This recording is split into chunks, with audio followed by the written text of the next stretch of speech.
That was a real fucking thing that happened. Somebody unexpectedly launched a surface-to-air missile and hit the UFO. It fell to Earth not far away and exploded by flaring up with an extremely bright light. At that very instant, 23 soldiers who had watched the phenomenon turned into stone poles. Only 2 soldiers who stood in the shade and were less exposed to the luminous explosion survived. You already know what it is. It's your boy Laid Back with another reaction, another review, another episode. Hey, TikTok, you up to bet. Bow. It's your boy Laid Back. Welcome back to my channel. Hey, 2 things we got to do. You got to hit that subscribe button. I'm drinking this water. You already know what it is, man. Think rich in 2026. Think rich in 2026. Make sure you hit the like button. Make sure you hit the notification bell. Stay up to date with all the videos. We back with another one, man. Hey, before we get into this, squad, make sure y'all tap into my TikTok, man. I'm telling you, things just lit over there. Live trash or pass, all type of stuff going on. But we back with another conspiracy collection, Illuminati, celebrities, just a whole bunch of just craziness in this video, man. You make it to the end of this one, you a real one for real. Put that in the comments, man. This is what I'm gonna do. I'm hearting every comment, squad. Hearting every comment. I don't care how long it takes. Make sure you drop your comment in the comment section. But let's go ahead and get into it. Fire Squad, what's popping? Let's get it. Before we get back into the video, I want to tell you guys a quick and easy way that you can make money just by playing games on your phone. Free Cash is a program that helps games and apps to find new users. So how it works is the companies get paid just from you playing the games. But where Free Cash comes in is they take some of that money and they reroute it to you. Now, this is not a get rich quick scheme. You actually have to play the games to actually get the money. So you can either hit the link in my description or you can use a QR code on the screen. Super easy to sign up. All you need is an email and a password. If you use the link, they'll give you $5 immediately to your account, credited to your account by using the link.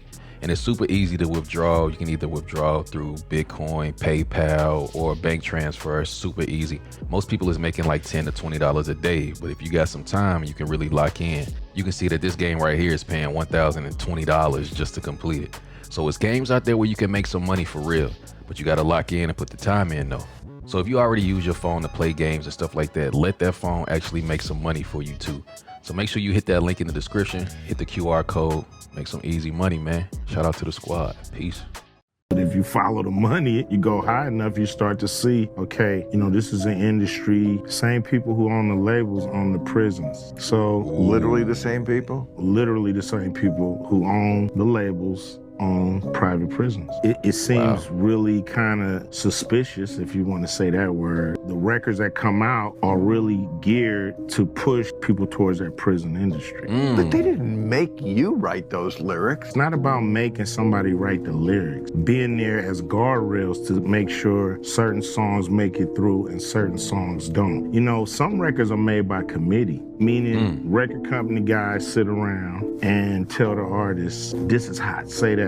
Do this. We're gonna have this guy write the lyric. We're gonna have that. The narrative is really kind of, you know, structured and really made into what the record company want the record to be.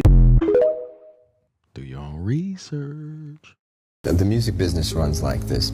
You'll have a manager, you'll have an attorney, you'll have various record company people.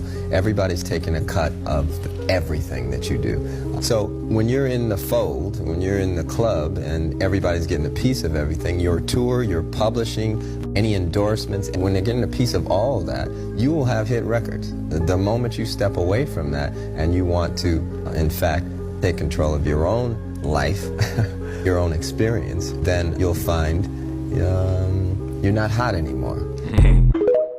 I wonder why.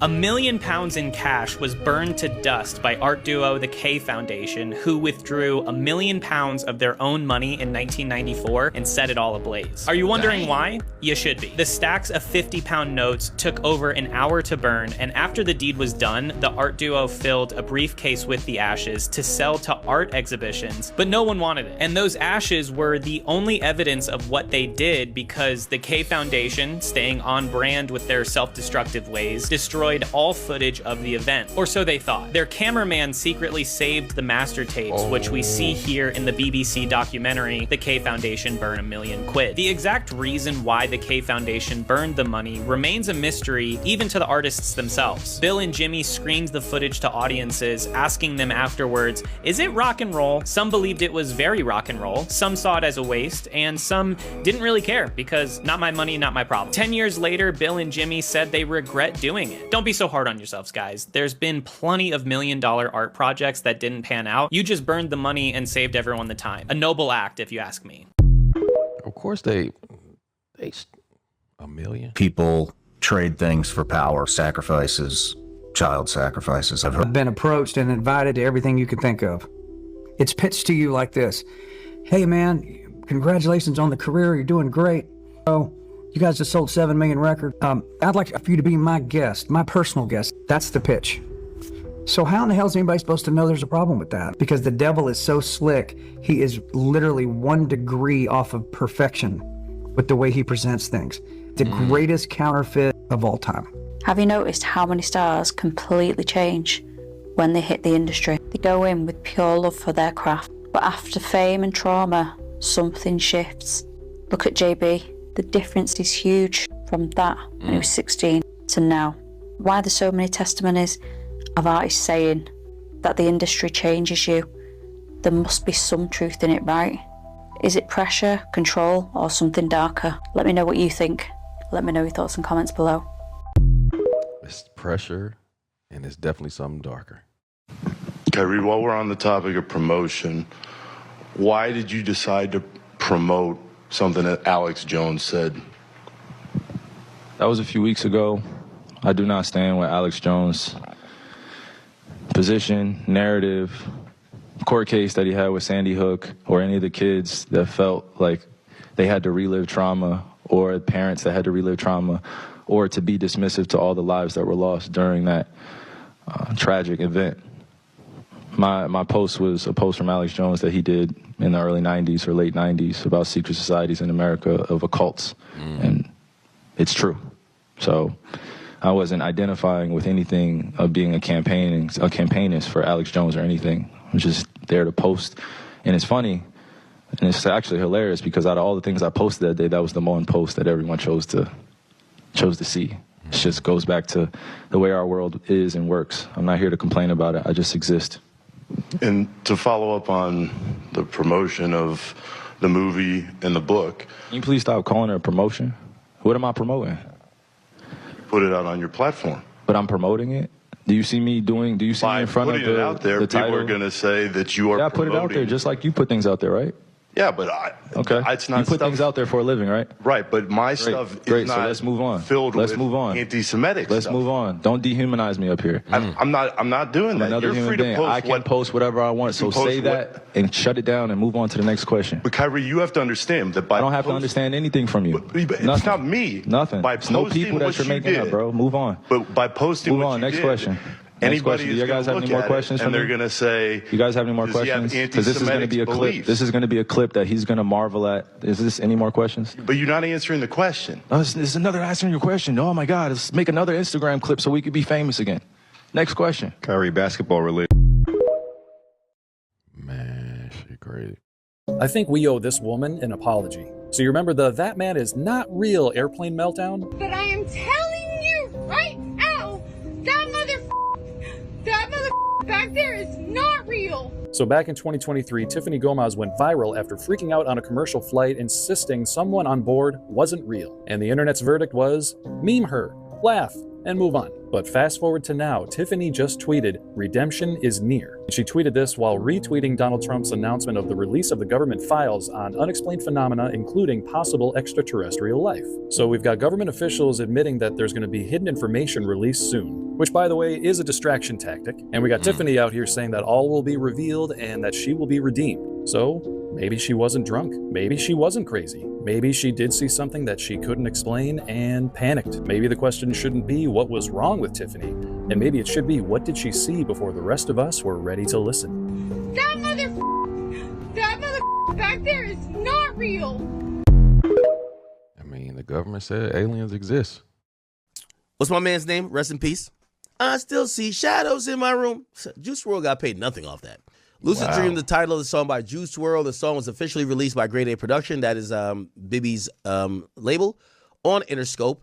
And because it used an interpolation of Sting's 1993 hit Shape of My Heart, Sting owns 85% of the rights to the song. You know what that means? They got paid all the money you thought Juice WRLD got, Sting got it. This is why you got to clear it. You'd probably not even use a sample if you got to pay 85% to the fucking sample owner. Because you got to remember, so if 85% of the rights goes to Sting, the producer of the song, and also Juice WRLD, and obviously their respective labels or whatever, had to share 15% of that song. See, publishing, when you hear publishing, just to make it simple for y'all, that's the rights. So the rights of the song is called publishing, okay? It's the intellectual property rights. So there's two parts you get paid from. The rights, which means if I want to license a song, you need the rights, publishing, for the most part. And then you have royalties, which means the sales from the song directly. Now, there's some few things that makes it complicated, mechanical royalties, this and third. Don't want to get into that. But if you ever want to think about try to make the music business a little bit simpler for you, money comes in via two different things, right? 85% of the record. That was a real fucking thing that happened. Somebody unexpectedly launched a surface-to-air missile and hit the UFO. It fell to Earth not far away and exploded by flaring up with an extremely bright light. At that very instant, 23 soldiers who had watched the phenomenon turned into stone poles. Only 2 soldiers who stood in the shade and were less exposed to the luminous explosion survived. Remains of the UFO and the petrified soldiers were transferred to a secret scientific research institution near Moscow. Specialists assume that a source of energy that is still unknown to Earthlings instantly changed the structure of the soldiers' living organisms, having transformed it into a substance whose molecular composition is no different from that of limestone. This is an extremely menacing case. The aliens possess such weapons and technology that go beyond all our assumptions. They can stand up for themselves if attacked. Turn into limestone, bro. Come on, man. Morality today is defined by the system, but the system is polarizing. Let's say we have 100 people in kind of like a loading metric. On the left side, you're going to have, let's say 20% ultra radical to the left. On the far right, you're going to have 20% ultra radical to the far right. And then you're going to have the 60% apathy, apathetic. They will just go towards wherever the pendulum swings. Yeah. Do they care? Do they know any better? Do they know? No. They don't think. They just do. They just react. They watch the television. They do what the television says. They go to work. They're productive little slaves. What matters is which pendulum swing is in control. Didn't you fucking see over the last couple of years the pendulum swing from left wing to right wing? Wasn't it obvious? Wasn't it so clear how everything shifted culturally? So very clear. It started in 2021. The 60% that are apathetic just kind of swung with the pendulum. Yeah. So it's not whether people are good or bad. It's what is the current good that society has accepted. And if you go against that, you end up stoned, jailed, and sometimes even crucified because you go against the system. And when you go against the system doesn't like it. The system wants to kill the virus. The antivirus wants to destroy the glitch. You don't want glitches in the system, right? You don't want the glitch that has its own disruptive patterns, that breaks the code, the system, that breaks the rules of how things are supposed to work. So it's not whether people are good or bad. But what's interesting is whether people blame others or not because they were just doing the greater good, you're still ultimately responsible. If you got the poison in your arm, that was your choice. You just fell for the pendulum swing on that direction. And people are going to fall for the pendulum swing on the other direction. There's going to be a ton of garbage on the other side as well. Why? Because the assumption is that it's two competing sides as opposed to they're actually working together. If they were intelligent, which they are, they would realize you just control both sides. Instead of controlling one, you just control both. And how do I know this works? And how do I know that these people are controlling both sides? One is because I understand how easy it is to do these things. When I was doing e-commerce, what we would do is This is pretty funny. We would get our Facebook ads. Yeah. We would run our ads, and then we would manage the comment section. So in the comment section, we would treat it like a Reddit forum. So we would kind of organically farm our ads so that Meta would look at the ad and be like, hey, this individual is getting really good engagement on this ad. It must be very popular. People must like it. Let's give it a cheaper CPM and let's boost it. But it's all engineered. Were they arguing in the comment section? They were arguing in the comment section, but what we did is the top comment that we pinned with the most likes and the most comments artificially running was, hey guys, I found a cheaper listing. Because then people are like, aha, gotcha. They feel like they're smarter. So they go on Google, they type the name, and then you have Google Shopping. And then you have listing 1, 2, 3, 4, 5. Most people, they would only have their Google Shopping listing, or maybe not even that. I owned all 5 stores. Yeah. With 5 different domains, with 5 different branding, with 5 different prices. And people went to the 5th one that was the cheapest that I owned. Wow. Aha, got you. Illusion of choice. Illusion of choice. So you control the right, you control the left, and you control the narrative. Wow. You were both in Skull and Bones, the secret society. It's so secret we can't talk about it. What does that mean for America? The conspiracy theorists are going to go wild. I'm sure they are. I don't know. I haven't seen the web. Number 322. You both were members of Skull and Bones, a secret society at Yale. What does that tell us? Not much, because it's a secret. Is there a secret handshake? Is there a secret code? I wish there were something secret I could manifest. 322, a secret number? There are all kinds of secrets, Tim, but one thing is not a secret. I disagree with this president's direction that he's taking the country. We can do a better job, and I intend to do it. Tim Russert, the moderator of Meet the Press and NBC's Washington bureau chief, collapsed and died early this afternoon. Whoa. Do you know what else is under the authority of the crown? What? Disney World in Orlando, Florida. What does that mean? How? No. Ron DeSantis was trying to take away their self-governing, because Disney has always been like a self-governing entity within Florida, so they don't pay the taxes that major businesses and do stuff in Florida do. Like, they started getting into politics. Disney was like, he's like, if you're going to get into politics, let's get into politics. But Ron DeSantis lost that battle because it came out that Disney's like, hey, why don't you just read this piece of paper that we have. It says we are under the Royal Family Clause, which basically means Disney World within Florida is technically owned by the royal family of England. How? I don't know how that works either. I don't know how they did it. They did some sort of exchange. I tried to do a ton of research. Did they fund it? They would have had to have given the land to the crown, and now it's protected. Yeah, they basically said the U.S. cannot tax what is the royal family's. Why? Why do they own U.S. land? Get out of here! Come on! I ain't never heard that before. That's wild. There is a Titanic conspiracy theory that is absolutely unhinged. Get your tinfoil hats on. 3 of the wealthiest men in America boarded Titanic in April 1912. All 3 died. 20 months later, the United States Federal Reserve was signed into law, fundamentally restructuring the entire American banking system. Coincidence? Some say not. Let's get into it. There were a lot of VIPs on Titanic. Benjamin Guggenheim, the American mining magnate, Isidore and Ida Strauss, the owners of Macy's, and John Jacob Astor IV, who was worth $90 million in 1912. He was the wealthiest person on board by a significant margin. But the most notable VIP was actually someone who wasn't even there. JP Morgan, who had purchased White Star Line Shipping Company in 1902 for an eye-watering $32 million.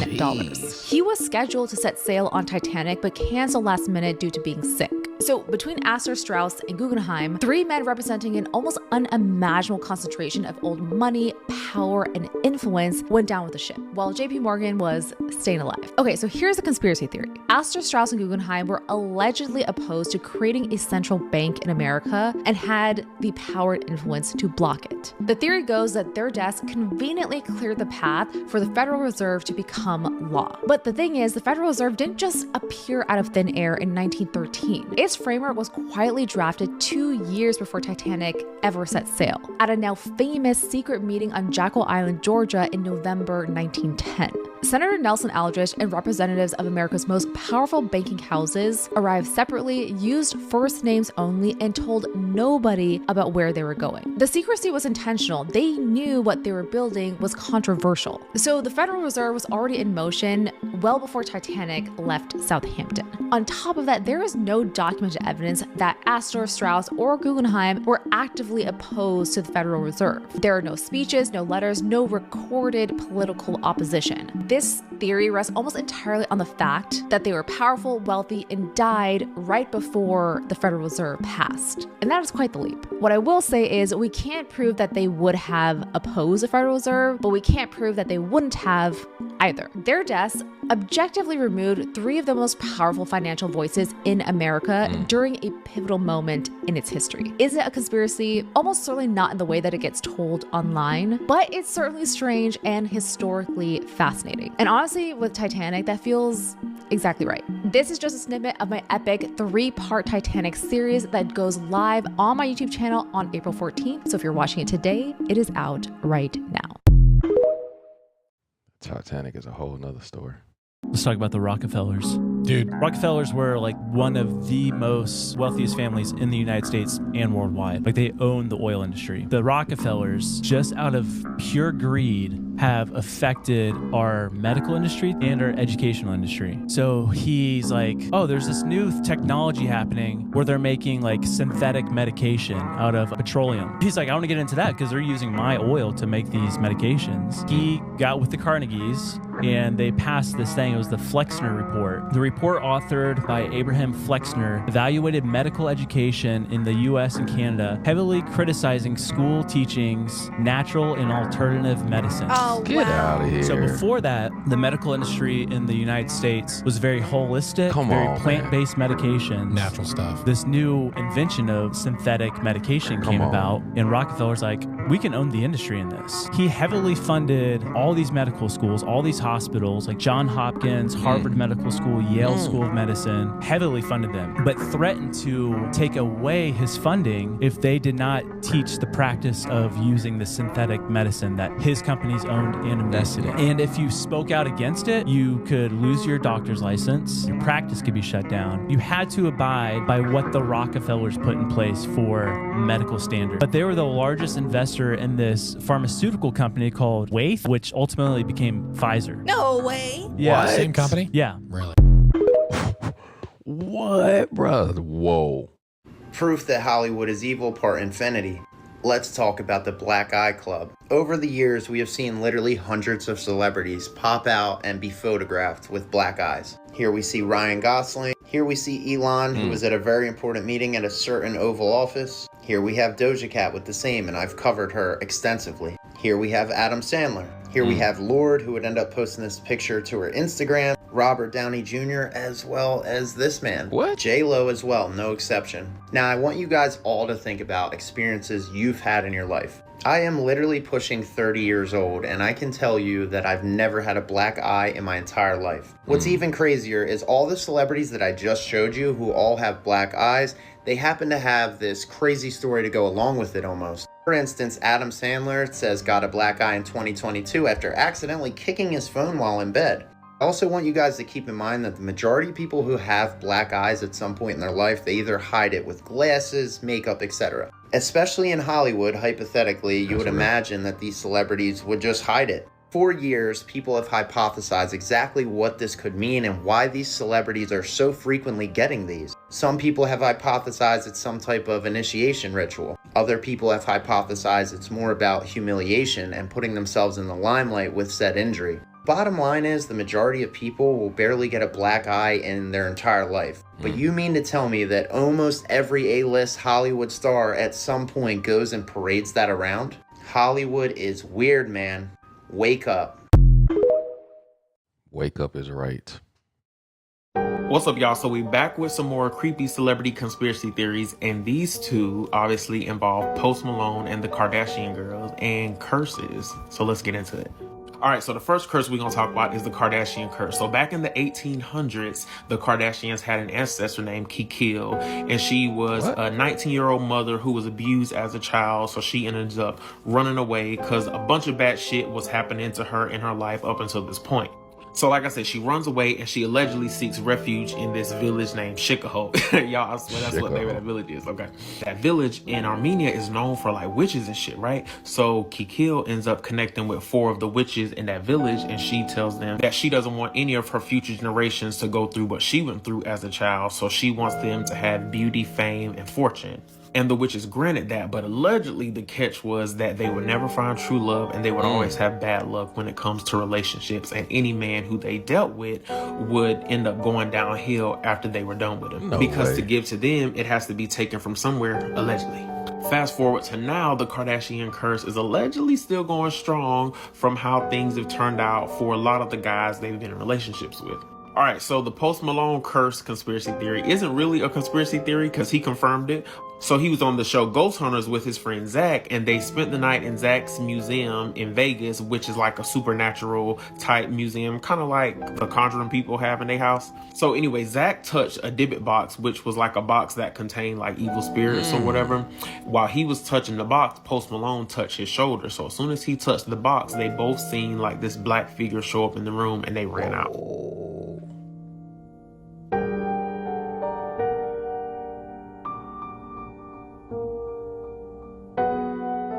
So then after that, Post Malone had a series of unfortunate events happen to him. So he was in the shower and he seen random bite marks on his arm. Then while he was on his private jet, 2 of the wheels blew out. Following that, he ended up getting into a car accident and one of his homes got broken into. Dang. It's weird because after we opened up this creepy Dybbuk box, I got in a car accident. I got in like almost had a plane wreck. My house got broken into, all that type of stuff.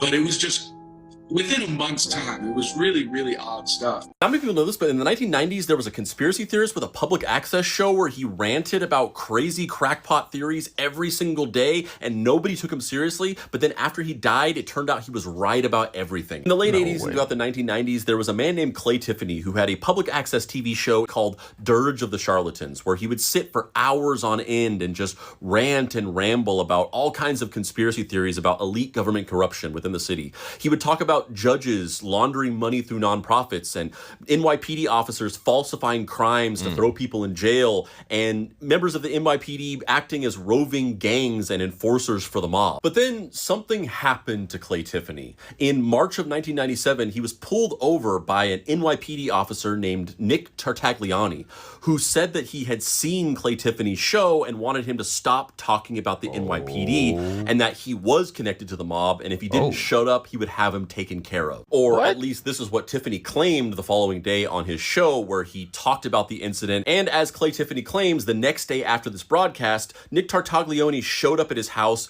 threw him against his police cruiser, arrested him, and brought him in on some made-up disturbing the peace charge. But Clay Tiffany was not going to be bullied, and he would not give up. So the next several years on his show, he did a full investigation of Nick Tartagliani, sending in a bunch of requests with the Freedom of Information Act to the government to get documents about him. And he dug up a ton of dirt, like multiple police brutality reports, a bunch of excessive force complaints, and unexplained departures from dozens of his previous police jobs. And in response, Clay Tiffany claims that he was attacked and brutalized by Nick Tartagliani and his cop buddies multiple times throughout those years. The first incident, he was attacked outside of his home again. The second incident, he was thrown to the pavement and beaten outside of a town meeting. Wow. And the third incident, he was beaten so badly that he was hospitalized for weeks. Tiffany ended up suing Nick Tartagliani. He didn't win, but there was an undisclosed sum settled out of court. But more importantly, he had lost any credibility that he ever possibly had because of these repeat accusations of Nick Tartagliani, and people started actively calling for his public access show to end.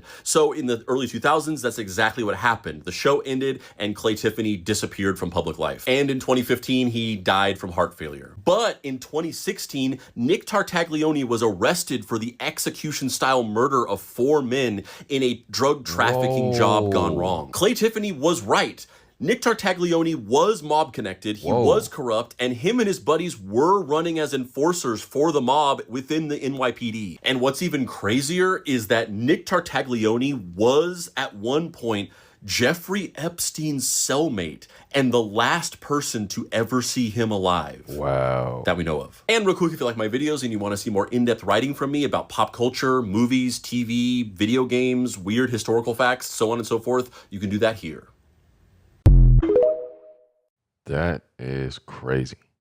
World Conspiracies Part 5. We're on the 10th tier with the Skull and Bones fraternity. So the Skull and Bones are this fraternity at Yale University that was established in 1832. Also known as the Order or the Skull and Bones, it is one of the oldest, most prestigious college secret societies in the US. I'm sure you've heard of notable alumni like President Taft, George H.W. Bush, George W. Bush, and also senators, Supreme Court justices, and huge businessmen. What's interesting is the origins of the Skull and Bones came from a man named William Russell, who established it back in 1832. This man was inspired very likely by his time in Germany, where he observed these other occult-influenced student societies. Now, the Skull and Bones have very occult-looking symbolism. They have things like, you know, the skull with the cross-section of bones, and then also the number 332, which might be hinting to esoteric meaning. But more of the conspiracy part of it is that the Skull and Bones was a society that was created to put people that they chose into power to control the world. And the way they control these people is that they allegedly get dirt on each other by things they were forced to do while they're in this fraternity, and it's just a big blackmailing ring. Jules Verne. So this was an author that wrote many famous books I'm sure you've heard of, like Around the World in 80 Days, 20,000 Leagues Under the Sea, Journey to the Center of the Earth. The theory about Jules Verne is that he was more than an author, and that he was maybe some sort of vessel for hidden knowledge, or even like a time traveler, and that he used these novels that he wrote to encode real secrets and predictions about the future. The reason why people think this is because he's predicted different things, like in his book From Earth to the Moon, he predicted the moon landing. But not only that, but like where the moon landing was going to launch off from, which was the site in Florida. And he even predicted that the vessel they were going to be in was a projectile, which looks a lot like a rocket. Also, in 20,000 Leagues Under the Sea, he predicted a fully functioning electric submarine with, you know, underwater propulsion, an air recycling system, decades before practical subs were even created. And he also predicted things like video communication, gas-powered cars, and even things like a rotary engine on a helicopter. Dead air. So when I was doing research for this, I already heard about something called dead air, where people think that there's like pockets of air in abandoned places that will kill you, essentially. The whole idea of this is that people online claim that if you go into these abandoned places, you need to watch out for dead air or still air, which the definition of dead air is just air that doesn't contain enough oxygen for you to survive. As far as like it being a real danger, I think it's greatly over exaggerated. There was this big meme online about how there was stuff called still water and that it could kill you really easily, but that's just like the idea that water is sitting so still you can't tell that it's water, you just think it's the ground, which I guess is a threat, but it became a big meme. But if dead air really was a threat, you would only really need to worry about it in like closed off mines, in military bunkers, or like in wells or caves where there's almost no ventilation at all. But I don't think dead air is anything anybody needs to worry about. It's kind of funny though. Hidden continents. So the idea of hidden continents is that the Earth is flat and there's a huge ice wall all along Antarctica, and that there are continents beyond the ice wall. Now personally, I believe that Earth is round just because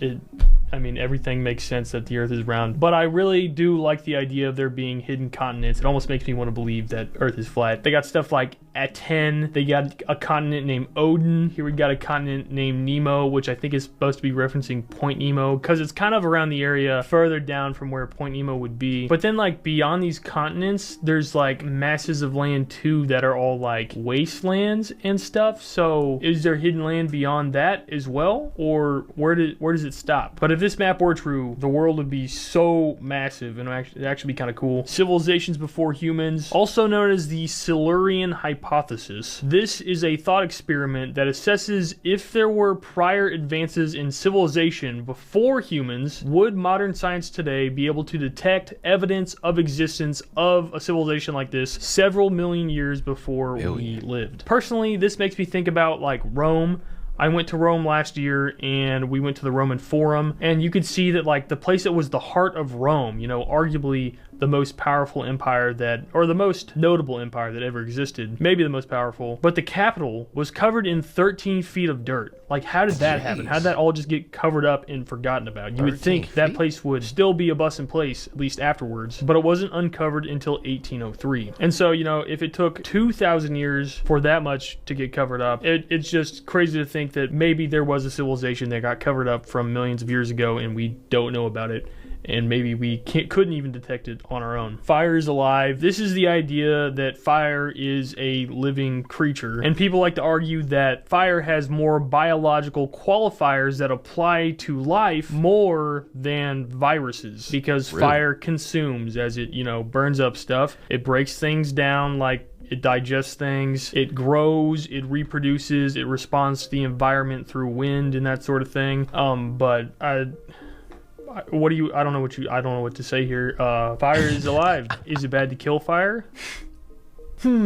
There you go. The original Bible. So as far as an original Bible, nothing that is exactly the original of a single preserved Bible exists anywhere. Rather, there are collections of texts that were written over centuries by various authors. What's interesting is I was listening to this biblical scholar named Wes Huff, and he was talking about the different Dead Sea Scrolls, which were, Old Testament biblical manuscripts from around the 1st century BC. And he was talking about how the book of Isaiah, previously, before finding the Dead Sea Scrolls, was a version that was found in the Middle Ages. But now, once we found the Dead Sea Scrolls, the new old version we found pushed back the oldest version by 1,000 years. And what's so crazy is the book of Isaiah they found in the Dead Sea Scrolls is extremely accurate, like 99% identical to what we had 1,000 years later. As far as a conspiracy theory about the original Bible, I don't know if there's one specific overarching one. I couldn't find one exactly, but there is kind of a conspiracy theory about how the language the Bible was originally written in the New Testament was actually Aramaic rather than Greek, and that the church wanted to centralize their power in Rome and Greece, and so they pretended like it wasn't Aramaic. Other people like to claim that maybe there was some written Bible that was pre-flood and it was written in a lost language that no one knows today, like Atlantean or something. But as far as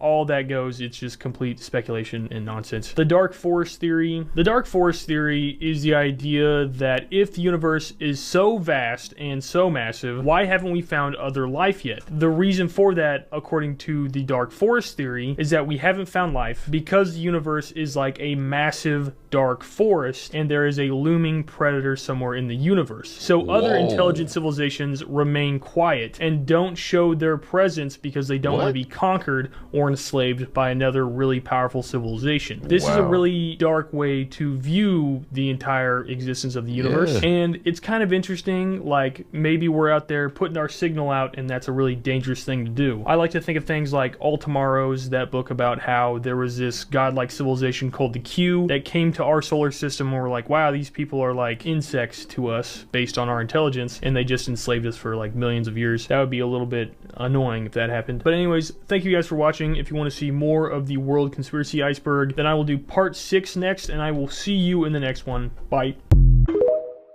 A dark force out there that's just trying to... What if I told you that every single president in US history is related to one king? And wait till the end because it gets really dark. This was discovered by a 13-year-old girl, and her grandparents actually helped her with it. They discovered that every single president, in one way or another, is all related to King John. King John was of the House of Plantagenet. And here's where things get creepy. The House of Plantagenet is like a dynasty, and apparently they descended from demons. Now this is just like folklore, but I think it's really interesting. So on top of all of this, there's this man named Harold Brooks Baker, and he had a theory that the presidents weren't actually voted in by the people, but they were selected by royal bloodline. Also, all of this is just like a fun little conspiracy theory. Don't take it too seriously. But like, what are the odds that they're all related to the same man who is like, has association with demons? Let me know your thoughts. And follow my TikTok, Instagram, and YouTube for more. It really helps when you interact. And of course, this is just for fun. The government silenced him and kicked him off social media after he reported finding children backpacks and bones in the desert. The couple lives in a van on the US-Mexico border, and when they posted about their findings, it immediately went super viral. People thought that this could be leftovers from people trying to cross the border, but other people had darker suspicions. We found this like little pond that's like north of an arroyo, and this thing is filled with kids' backpacks. Whoa. And there's like if you dig down, there's backpacks. There's little kids' backpacks here. Whoa. Like up there are kids' fucking backpacks here. Last October, they contacted the police because they found bones. And when the police never followed up, they contacted the FBI. They also post that they see strange cars and planes around the site that they live. He then made a post where he was like, I'm really trying to spread awareness. I don't want money. I just want people to know about this and us to try to figure out what it is. Appreciate you guys making sure we're okay, but like I'm making a public declaration. Anyone that says we're trying to scam, anyone that says we're trying to do anything, I am not accepting any financial aid at this time at all. We're not going to let anyone try and accuse us of doing this for anything other than trying to get the word out there that this was weird. I don't even see how this got to be that big of a deal. He posted this to over 100,000 followers. His account on here no longer exists. This is their Instagram Wiggins Wild World. They made a post saying that the FBI contacted them and pressured them to stop talking about it publicly. Wow. We already found possible migrant remains on our property, and we just got up to a spot that was eerie and crazy. There was a bunch of weird coincidences, and then all of a sudden we started finding exclusively, except for pair boxers, exclusively kid stuff. And I don't mean like, oh, kid size. Like a couple of the boots were kid size, but everything we're finding was pink or purple. And like the pair of Jordans were pink sparkly Jordans, and like a pair of underwear that's like just disintegrated. Like the scariest thing of all of this is the nonchalant attitude and the leave it alone and don't fucking worry about it that's coming from the Americans and especially the fucking border agents on here. Like I do not understand why it's a big deal for us to look into something like this. Like legitimately, like you don't know. Like you guys don't know where we live. You don't know. You guys are saying it's a drop spot. There's no road. These people would have to walk an extra half mile to make it to a road that the car would have to turn around, go on a sketchy fucking road. Our road is terrible. Out of here onto a super, super busy, one of the like most populated gravel roads in Cochise County. Like if any of you guys are from Cochise County, if I said the name of this road, you'd be like, oh yeah, it's huge and it sucks. Like there's no way. Like this is a drop spot. I cannot imagine any of you guys that are border agents that have kids that are like, don't worry about it. The couple was warned to stop and was told that there were going to be consequences if they continued speaking out about it. I couldn't find any of the videos that had the bones, but people were pointing out that the bones could have been from animals or deer, like questioning if they actually were what we think they are. But just the way that this was treated makes you think that like this is part of a larger operation in the desert region. Part 2 is already up. Come over here for longer freaky videos. The biggest secret about Lady Gaga isn't the character that she's about to play in Wednesday season 2, but rather the crazy theory that she only became famous because she stole the identity of a dead friend. Before she was Mother Monster, Lady Gaga was just Stephanie Germanotta, talented but still figuring out her own style in New York City. That's when she met Lena Morgana, a singer-songwriter from Brooklyn. Lena was bold, edgy, and already had some songs with very dark theatrical vibes. In fact, the two girls even collaborated on a couple tracks together. Gaga was one of the background vocalists on some of her demos. But unfortunately, in June of 2008, everything changed forever. Lena had died from falling off of the roof of an apartment building in Brooklyn, and she was only 19 years old. Very tragic. Now here's where the theory comes in. Just months later, Stephanie re-emerged as Lady Gaga. The girl next door look was gone, and it was replaced by sky-high platform shoes, avant-garde fashion, and lyrics that felt hauntingly similar to Lena's lyrics. And if you look at photos of the two singers side by side with Lady Gaga's 2008-2009 era, the resemblance is really uncanny. But I will also note the girls kind of look similar, but I mean the photos don't lie. People then started whispering online, was she honoring her influence, or did she end up taking something more? And remember, this is just a theory, this is just for entertainment purposes, we're just having fun here. People started pointing to Lady Gaga's music videos and thought a lot of them had cryptic messages in them. Like Paparazzi's music video is about a woman being killed and then reborn, echoing Lena's death potentially. And then in the Bad Romance music video, there are moments of control and possession and transformation, almost like Gaga is stepping into someone else's identity. People also continued to comment about how their brand overall and their fashion choices were very similar. Like before Lena's passing, she wore a lot of like gothic glamour styled clothes with like black leather and stud. And Lena's mother had even publicly admitted that when I look at Gaga, I see Lena. And so there are theories out there that Gaga took Lena's energy and amplified it for herself. But do I believe that Lady Gaga stole someone's soul? No, that is not reasonable. But the timing and the style evolution and just like the parallels in the music are very chilling. You know, artists are often shaped by people around them. And when someone dies young, I do feel that their creative spirit can like live on in another person. It's such a shame that she passed away so young though, and I wish nothing but the best for her family. Follow for more. There's this conspiracy theory about Kurt Cobain's death not being an unaliving done by himself, but actually being a murder done by his wife, Courtney Love. That's a lot of information to process. Let's dive in. So the story starts with, oddly enough, Courtney Love hiring this private investigator. Okay. His name is Tom Grant. She hired him 3 days before Kurt Cobain had passed away. The reason that she hired this private investigator is because Kurt Cobain, in her eyes, had gone missing. Okay. She hadn't heard from him. She couldn't find him. But the first thing that the private investigator noticed that was kind of weird about this whole situation was that Courtney Love did not file the missing persons report under her name. She filed it under Kurt's mom's name. Very weird, right? Then 3 days later, Kurt Cobain passes away. One of the first people to be at the scene is obviously this private investigator. So he gets to the scene. He's checking things out. Sleuthing, cluing for looks. He finds that Kurt Cobain had injected himself with 3 times the lethal amount of a drug. Starts with an H. In this investigator's eyes, he's like, anyone who has that in their system would not be able to operate anything, much less a weapon used to unalive yourself. So the next thing that this private investigator finds is a note left behind. This is really weird. The first top of the note is in Kurt Cobain's handwriting, and the investigator realized it's a note about him leaving the music business behind. And not leaving life. Exactly. Now, the second portion of this letter, he notices in a different handwriting. And guess whose handwriting it looked to be? Courtney Love. It looked like Courtney Love's handwriting, and the second portion of the letter was about something completely different. It was about Courtney Love and their daughter. Like leaving them. Exactly. Fishy. Obviously, this investigator has his suspicions, Right. but listen to this. Oh gosh, what? 3 years after his death had been deemed an unaliving of himself, right, there was a guy in another band. His name was El Deuce. That was his nickname. He Da Deuce. came forward and told the investigator and other reporters within the media that Courtney Love had offered to pay him $50,000 to unalive Kurt Cobain. Then what are we even doing here? But get this. Wait, Liz. what? I'm about to really blow your mind. Yeah. Because 3 days after he'd revealed this information to the public, El Deuce was found dead on train tracks. What?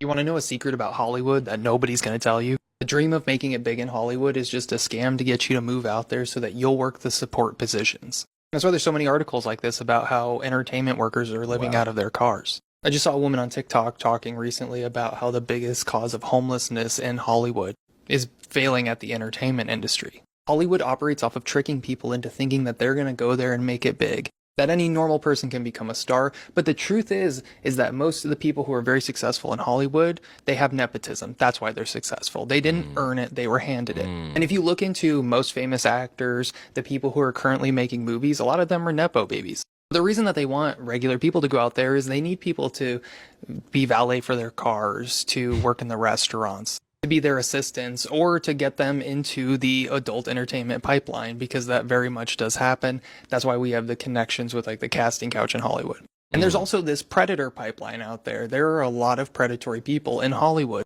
like your Weinsteins, Bill Cosby, even in the music industry. You have these complete monsters, and people always go, oh, well, how were they able to get into positions of power and to hurt people? That's the whole thing. It's a mousetrap.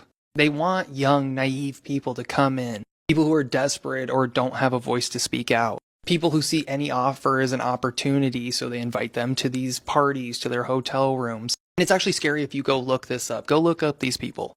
Sheen was accused of abusing Corey Haim. And this isn't new. This has always been happening in Hollywood because it's a disgusting place. Fatty Arbuckle assaulted a woman, and he was so large that he crushed her when he assaulted her, which ruptured her bladder, and she passed away. And not to mention the abuse of child stars. Like, we have all sorts of people who have come out, like the Coreys, Drake Bell, many others. But then even looking into what they used to do to Shirley Temple is horrifying. And let's be honest, even when you go visit Hollywood and the Walk of Fame, it does not look like what you think it's going to look like. It's actually very dirty. And at least the parts that I went to when I visited, I just felt like it was kind of sketchy. I didn't really want to be there. And the Hollywood Walk of Fame, in my opinion, such a scam. Because you don't just get given a star on the Walk of Fame. You have to pay for it. Well, somebody has to pay for it. And now it costs $75,000. And last year, it was only $55,000. I've never seen a product jump this fast in price. Wow. And back when it started in '87, this guy says it was roughly $3,500. And then it increased to $5,000, and then it just kept going up year after year. So from $3,500 up to $75,000, it's over 20 times more expensive than it was in 1987. And you only have to be doing your art form for like 5 years. This is just my opinion, but this whole thing's a total cash grab. And so part of that is for the installation as well as maintenance of your star. When I went to visit, I wasn't noticing much of the maintenance. That's because they don't want you to think about this. They want you to imagine it like that. This is Hollywood. They're just luring people out there to work the support positions, and the ones that can't do that, they fail. And they either leave or become homeless a lot of times. And the truth is, you don't need Hollywood anymore. You can have a career from anywhere you want. I don't live in California, but I still work in video production. Now that we live in this digital world where a lot of our work and connections are online, you don't need to go to this physical place. Or should you? It's so expensive, at least from my experience. But if you're thinking of going out to Hollywood and you think that's what you need to do to make your career, you don't. You really don't need it anymore. They've just been programming us through our media for so long that Hollywood is where stars are born. But it's all a facade. It's a mirage in the distance that most people will never reach. And I know people who live in different states besides California, and they ask me, I think they should go out to LA? And while you do have more opportunities in a place like that, you have more competition. So if you're really good at what you do in your city or state, you might be the big fish in the pond. But if you go out to LA, well, suddenly it doesn't matter how good you are. There's always going to be someone that's better. And so you're just constantly fighting for your food all day. And maybe some people like that, but I don't think most people even realize that's how it is. And then if you watch TikToks that people who live in Hollywood and are dealing with this, they're talking about how there's no projects going on. It's like 20 to 30% of what it used to be. Wow. And that's because why would you go to this place? We see what goes on there. Like a bunch of predators singing a siren song. Doritos isn't a food company, it's a drug company. And they spend about $30 million a year to make the chip addictive. There's a facility in Texas that employs over 500 chemists. And they're essentially trying to figure out the right combination of texture, mouthfeel, aroma, and flavor. They even have a machine that simulates a chewing mouth that costs $40,000. So they're able to figure out how many crunches is the perfect amount of crunches to keep you wanting more. Oh my god. The Dorito powder is 5 to 6 times more concentrated than what's on the chips. Think about when you eat the Dorito powder. Aside from when you eat the chip itself, when you're done eating the Doritos, you lick the powder off of your fingers. Well, the powder is full of different acids, and the acids trigger saliva production, and saliva production makes your brain want to eat more. So essentially, when you're done eating the Doritos, you lick your fingers, and your brain is like, all right, eat more, like we're prepared. So then you want to just like go back in and eat more. Wow. This is a science. This is crazy. The giants. Okay, good. We'll lighten it up. Giants are in every culture's history. Every culture's got giants mentioned. Ancient Indian Vedas, Native Americans, island of Malta, East Asian. Every culture has giants. And the Bible, of course. Epic of Gilgamesh. So giants show up all through our culture. And whenever I see that, a lot of what I do is just pattern recognition. Like I wasn't even really a flood myth guy until I started doing my show. And it's like, this flood story keeps showing up over and over, no matter what I'm talking about. The flood myth shows up, and it's always showing up at the same time as like the end of the Younger Dryas, like these things, it's just the same pattern over and over. Maybe it's a coincidence, but if one culture has a story about a flood, then they have a story. If two cultures have it, it could be a coincidence. But if you get 40 or 300, then maybe there's something to it. Maybe it really happened. So I'm pretty sure that flood happened. Now, as for giants is tricky because we don't have any hard evidence, but we have a lot of circumstantial evidence. Where the most recent would probably be late 19th century, early 20th, where you just have these discoveries all over America, over 1,000 of them, of these amateur archaeologists finding giant bones. And the story is always the same. Is this guy's, he's digging and he's like desecrating a Native American burial mound, finds these giant bones, calls the Smithsonian, they come over, they investigate, they take the bones, they go back, and then it disappears. Like that happens over and over through these stories. Look at this. Is the Smithsonian conspiracies always involved. But so are you saying the Smithsonian hides evidence of giants? I'm saying that the conspiracy theory is that the Smithsonian hides evidence of a lot of things. The Smithsonian, of which I'm a huge fan of. Like if I go to DC, I spend 4 days there. I love the museum part. But what we don't see is we don't see the kind of the dark underside of the Smithsonian. Like when it was formed. Like the Vatican. The Vatican. We can talk about that too. The Smithsonian, I think the first director might have been John Wesley Powell. I could be fact checked on that. Who was, he spent a lot of time with Native Americans. He respected them. He saw them as very intelligent and resourceful. So they were well represented in the Smithsonian, but then he appointed, I forget the gentleman's name, but he was like the chief ethnographer for the East Ohio or something like that, some crazy title. And he gets into a position of power, and it turns out that sees Native cultures as Native Americans as not as subhuman. He called them specimens. He would put like their body parts on display and stuff. Look at these Native American specimens. Whoa. So there'd be all these discoveries of these amazing mounds, like the Serpent Mound in Ohio, and all this stuff all around the country. And the Smithsonian would say there must have been another advanced race here because Native Americans they're savages. They couldn't never build this. And that became kind of embedded in the Smithsonian for a long, long time, is this isolationist theory is what they called it, where before it was called diffusionism, where diffusionism was cultures from all around the world interacted. But then the new regime came in and said there's no way that Native Americans from the Mississippian culture could interact with the Mayas or the Incas. They were too savage to do that, which is ridiculous. That's like, saying that Carthage didn't have anything to do with Rome. Of course they did. And we've learned later that some of the biggest, most advanced cities in the world, of the ancient world, were here in America. Like the city of Cahokia was a Mississippian culture. It was bigger than London. It was bigger than Paris. It was like a big advanced civilization that just got kind of covered over. And so the Smithsonian just sort of had this worldview that they're just locked into it. And I think we see a lot of that with pseudoscience, pseudo-archaeology. If it doesn't fit the mainstream narrative, then you're marginalized, you're censored.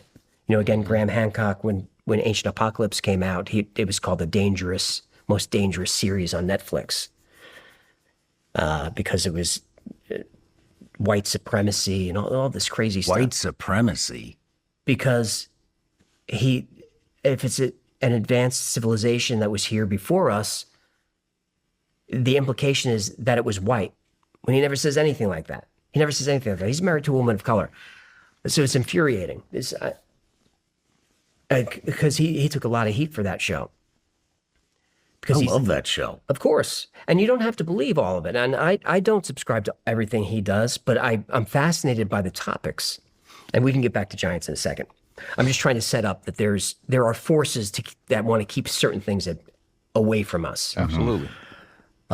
There's an initiative right now to have the Smithsonian catalog and make public everything they have there, which I don't think is going anywhere. The Smithsonian gets very strange carve-outs of laws. There was a law passed not too long ago which required all museums to return anything that was of value to Native American cultures back to the tribes, especially if it was funeral. Okay. All right, guys, that was another TikTok compilation, man, of different conspiracies, Illuminati, secret societies, civilization. It was a lot going on. It was a lot going on in this one. You made it this far, you a real one for real. Make sure you put that in the comments. Don't forget, I'm hearting every comment on this video, squad. Every comment, man. Shout out to everybody that's showing love in the comments as well, man. And make sure y'all tap into my TikTok as well. But till next time, self-love and positivity. Fire Squad, I got you and you know it.